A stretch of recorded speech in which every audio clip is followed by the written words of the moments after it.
thank you for watching this video right now. Today we are going to tell you how to make a lavender lip scrub. It is scented, so whenever you smell it, it's going to smell like lavender. You need essential oil, any kind, but I'm using lavender. You need 1 teaspoon white sugar and 1 teaspoon of honey. It depends how much you're making. Every ingredient must be the same amount except the essential oil. You need coconut oil, and that will be it. Let's put honey in it.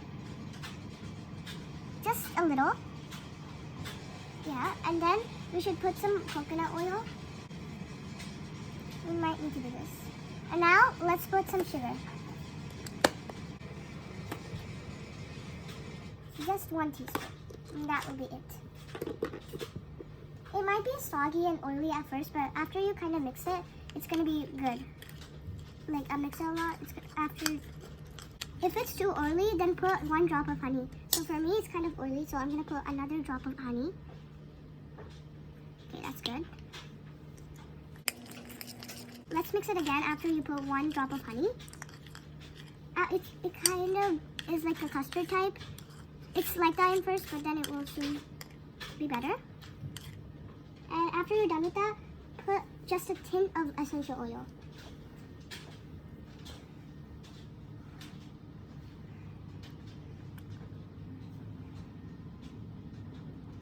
Yeah.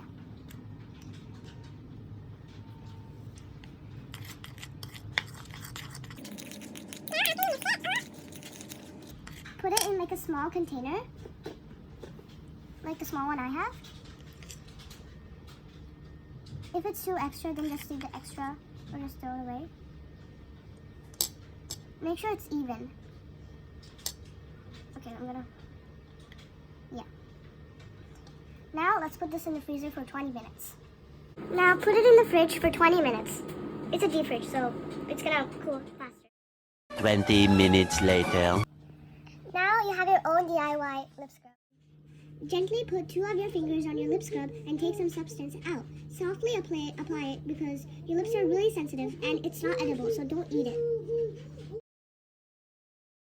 Now that you know this recipe, you'll never get broken lips. I wanted to show you this recipe so your lips could be more healthy and hydrated. Thank you so much for watching. Bye!